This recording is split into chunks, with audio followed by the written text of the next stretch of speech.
Welcome, everyone, to this special edition of Couch Potato Diary. My name is Peter Klein. Thank you all very much for tuning in today. So, trying something a little bit different here today. If you're watching on YouTube, you will see trying something a lot different today, as it is the start of fantasy football draft season. And so today, we are going to be looking at the mock draft world. Last year, for fantasy football prep, I ran through, it's like, hey, this is the best guy to get in each round.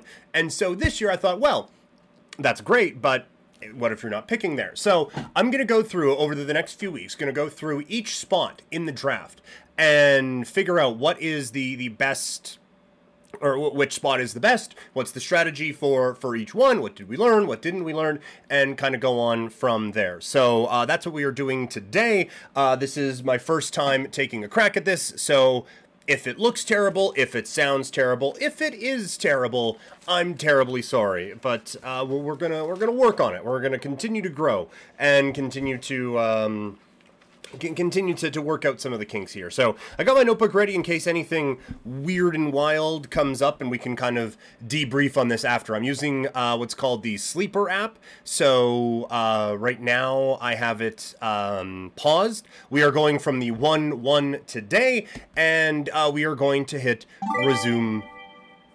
Oh, we got sound effects. Okay. We are going to hit resume draft. I'm just going to turn that down.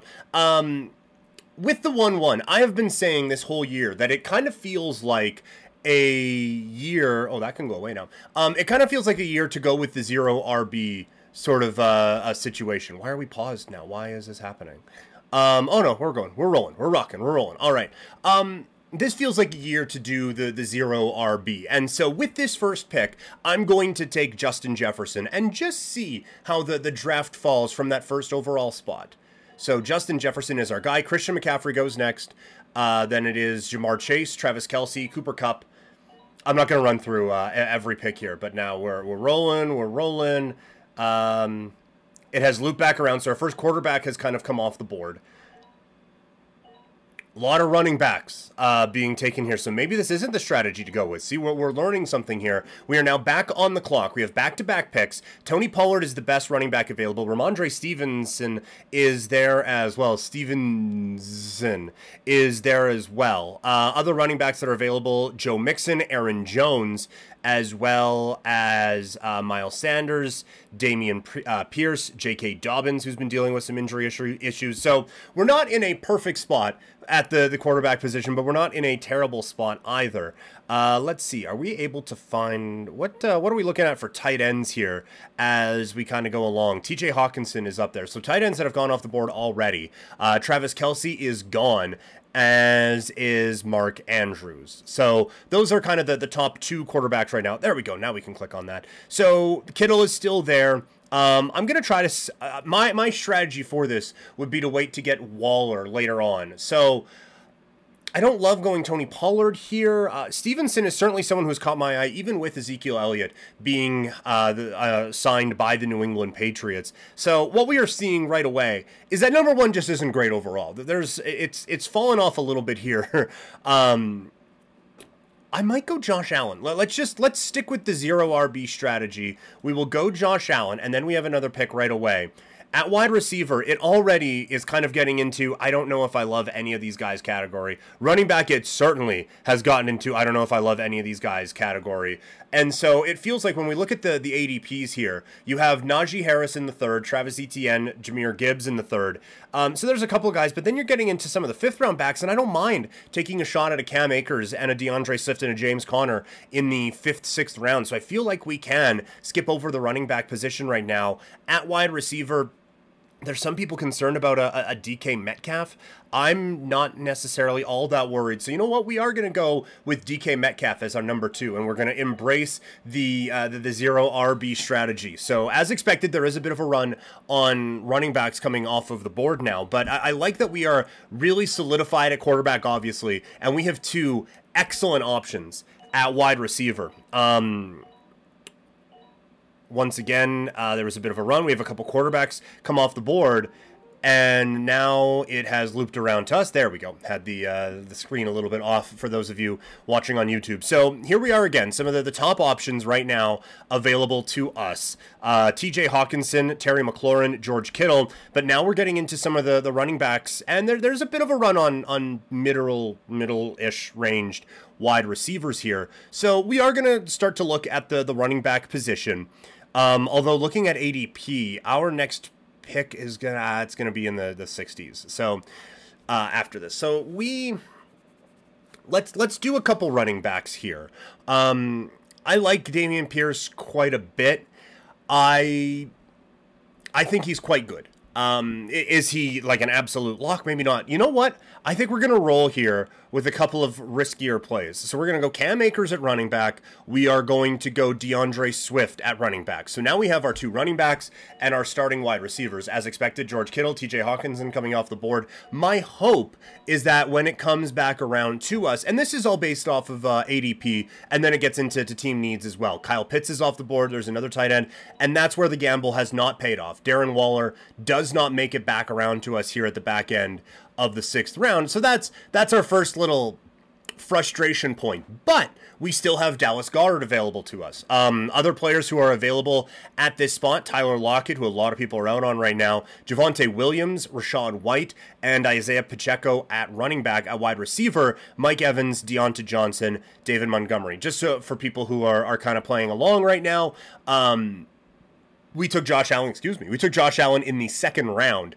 And so because of that, we're not a quarterback needy team. But just for those, if you want to know what would be around at the 6th round, it's Deshaun Watson, Dak Prescott, Tua Tagovailoa, Anthony Richardson, and Kirk Cousins. This is why I kind of want to get my quarterback here early, and just not mess around with those guys. I'm probably not going to go quarterback until the very end of the draft now, right around the time where you could get like a Geno Smith or someone like that. I wasn't seeing him as I was scrolling through. There you go. Geno going at 121st overall. So we can wait on taking a second quarterback if you want to take a second quarterback at all. We are going to lock in Dallas Goedert as our starting tight end. That run on tight ends scared me a little bit. So we're going to go Dallas Goedert, and now we're going to go with a pretty high upside player, I think, in Javonte Williams at the running back spot. So I like now, even with going 0 RB, I like the depth that we have at the running back spot with Cam Akers, with DeAndre Smith, and with Javonte Williams. No sure things, absolutely no sure things, but I like how we are situated there. And so when you look at our roster right now, we have Justin Jefferson and DK Metcalf at wide receiver. At running back, we have Akers and Swift. We have Goddard at tight end, and we have Javonte Williams as a solid flex play. So I feel very good about where we are at with this roster at this current time. So it has come back around to us. A few more quarterbacks come off of the board. It was pretty wide receiver heavy, actually. Jalen Addison going back part of the 7th round. That's one that you wouldn't have minded if that would have made it back around here. A couple lottery ticket type of plays at this point in the draft. Gabe Davis, I'm all the way out on Gabe Davis. I just don't feel like he's been a viable fantasy option so far. So I'm going to be a year late on a Gabe Davis. I have accepted that as my fate, that I'm going to be a little bit late on Gabe Davis. I might take another flyer here on Zach Charbonnet. A lot of hype on Charbonnet out in Seattle right now. People seem to be pretty excited about what he could be able to put together. So we're going to go Zach Charbonnet. Might be a little too reliant on the Seattle Seahawks right now. And maybe let's look for another wide receiver. Zay Flowers is a rookie that people are quite excited about with a revamped Baltimore offense right now. Same with Rashad Bateman and Odell Beckham Jr. You can get all of those guys. But it feels like, looking at it here, we might be able to wait on wide receiver a bit. You could go with the Josh Allen, Gabe Davis stack. But you know what I might do here? It's a bit more of a home run type of a swing, but we're not getting a whole lot of sure things at this point in the draft. Let's just make sure there isn't really that sure thing. Actually, man, I like Khalil Herbert a lot. And so this might feel like a reach, but I think Khalil Herbert, he is the #1 running back with the Chicago Bears.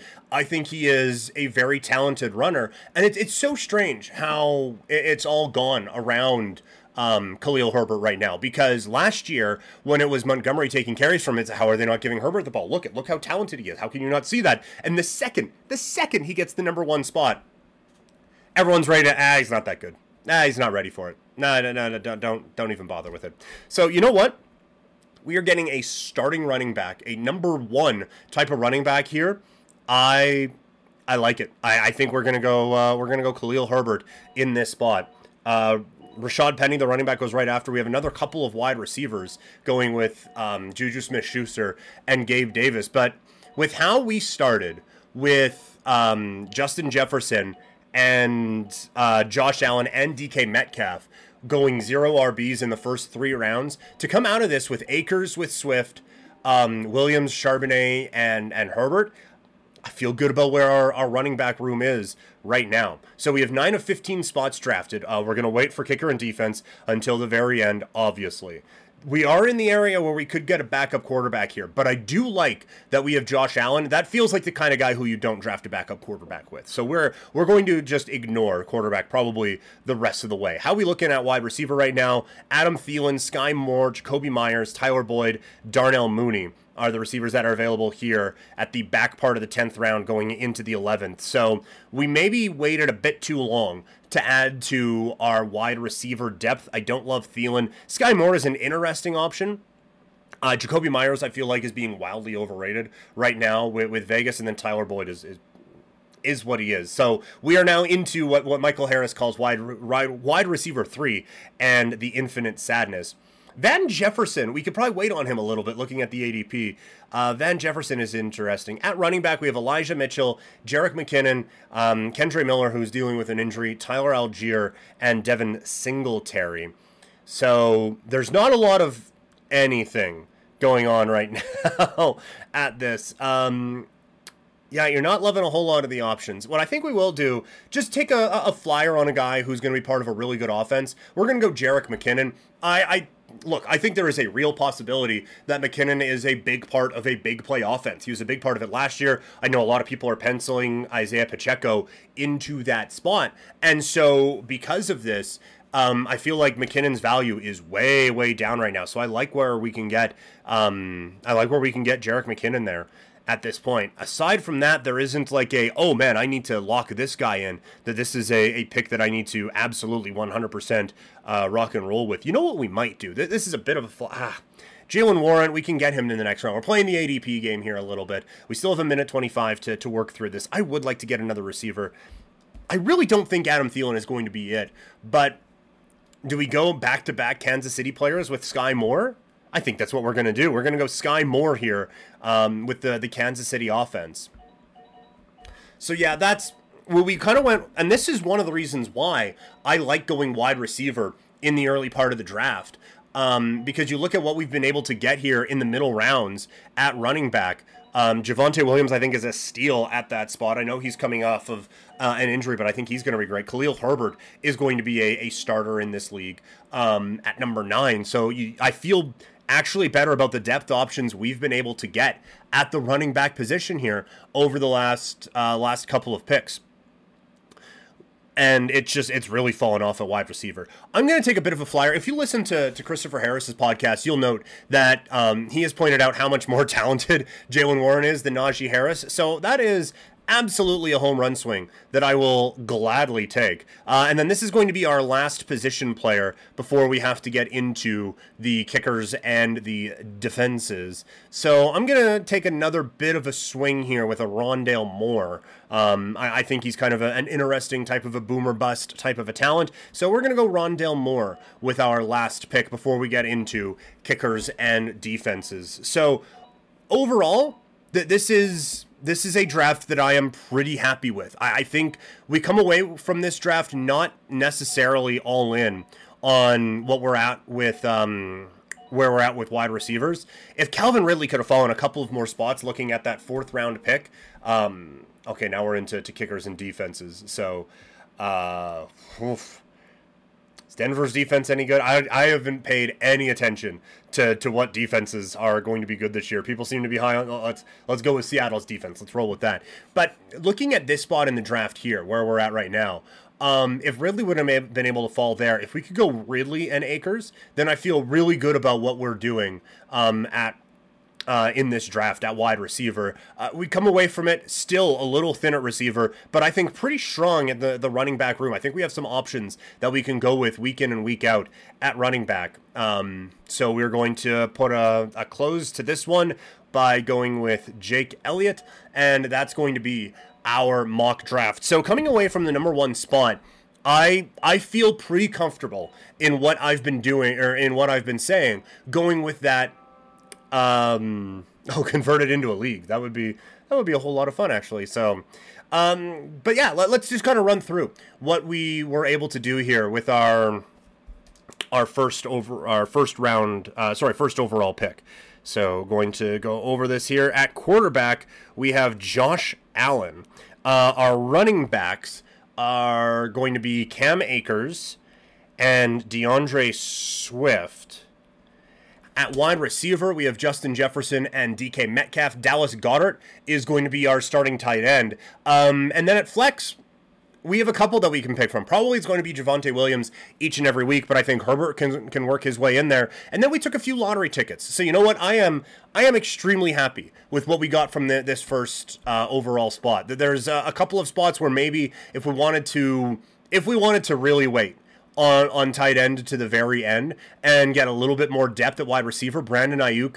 It wasn't Ayuk, sorry. Brandon Ayuk going just ahead of Dallas Goedert probably would have been a click that I would have made. Tyler Lockett going in that same area, I'm not quite as high on. Mike Evans. So, I feel pretty good about where we went here with tight end and running back with Goddard and Williams, because the wide receiver options after that, Lockett is has a threat to him, as you can see with JSN going just 4 picks after that. And then going kind of on down the line here, Mike Evans is not a sure thing. Johnson out in Pittsburgh, again, you're going to be battling for targets because Pitt is right there. Jalen Addison was one where, man, that would have been, if I would have been a bit more on my game, but I don't think I'm taking Addison over Williams. But I do like Addison as a potential sleeper if he would have lasted to 8-12, which is actually asking a lot. But if he would have lasted there, maybe I would have preferred him over, or I definitely would have preferred him over Charbonnet. So maybe that would have been a play instead of Goddard there. But overall, what I've noticed here from this first draft is just what I suspected. That wide receiver room does dry up pretty quick. So if you are wanting to get some starting receivers out of this, you're going to have to get them in the first few rounds. Yes, we do not have a massive number 1 running back on this team, but I feel like because of our strategy of getting those guys in the first 3 rounds and getting all of our non-running back positions taken care of by the end of the 6th round, we were able to build up some depth at running back, and I feel very good about where we come away from this draft with our running back room. So to just run through all of the positions here, at quarterback, we only come away with Josh Allen. We're not getting a backup, nor should you when you take one of the higher level quarterbacks on the board. At wide receiver, we come away with Jefferson, Metcalf, Sky Moore, and Rondale Moore. So that's the area of weakness, is if anything doesn't go perfectly with our number 1 wide receivers, then it does tend to fall off a little bit. But our running back room of Cam Akers, DeAndre Swift, Javonte Williams, Zach Charbonnet, Khalil Herbert, Jerick McKinnon, and Jalen Warren, I feel very, very good about. So that is what it looks like to draft from number 1 overall. Thank you all so much for tuning in. If you're just watching on YouTube, I have a podcast that I do 3 times a week, but here in the lead up to football season, it is going to be 5 times a week. We're going to be doing 11 more of these mock drafts from each position. Number 2 is going to be coming up on Thursday, and then on down the line as we get ready for the fantasy football season. You can find me on social media, Twitter, Instagram, and Threads. I'm at Primetime Klein, twitch.tv/primetimepk, and you can get in contact with me, couchpotatodiary@yahoo.com. Thank you all so much for watching. Thank you all so much for listening, and I will talk to you all later.